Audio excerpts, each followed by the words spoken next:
Welcome back to Headlines. Now let's get you some national updates now.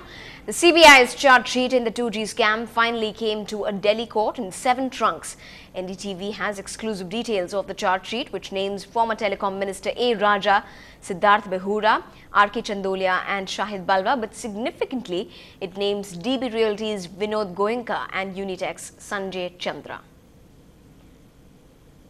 And senior special correspondent with NDTV 24/7, Sunetra Chaudhary, spoke to us about the latest developments she's been hearing from her CBI sources on where this case could be headed to from this point.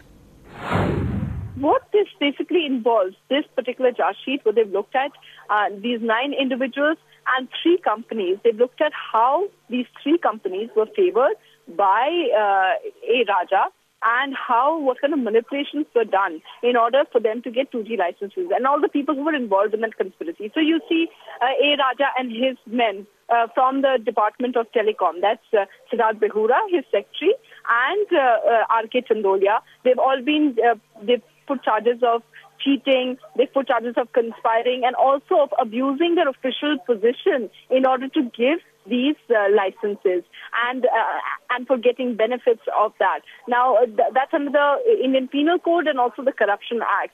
Raja himself has also been slapped with forgery charges. That's because, if you recall, the press release, which was said to be vetted by Solicitor General, CBI later found out that basically even the one that was vetted by Solicitor General, Raja himself changed it. He deleted one paragraph. He also forged a line, and that's why they slapped forgery charges on him as well. When you look at the private individuals, first of all, of course, Shahid Balwa, who's already in jail, and the surprise factor, his partner, Vinod Goenka, who controversially has also been alleged by the opposition in Maharashtra as being a close associate, a close ally of Mr. Sharad Pawar, Union Minister. The opposition is likely to make a big fuss about the fact that the CBI has got to Vinod Goenka as well. What does the CBI have against Vinod Goenka? Well, the CBI says that Vinod Goenka is as culpable as Shahid Balwa in conspiring with Raja to get that license, and CBI says that Swan Telecom was totally ineligible to get that license.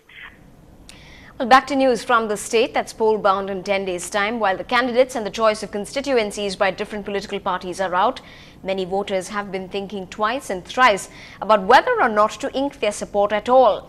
For the benefit of those who'd like to exercise Rule 49O of the franchise, which is a decision to not vote, voters can approach the polling station and record the same in the Register 17A at the centre.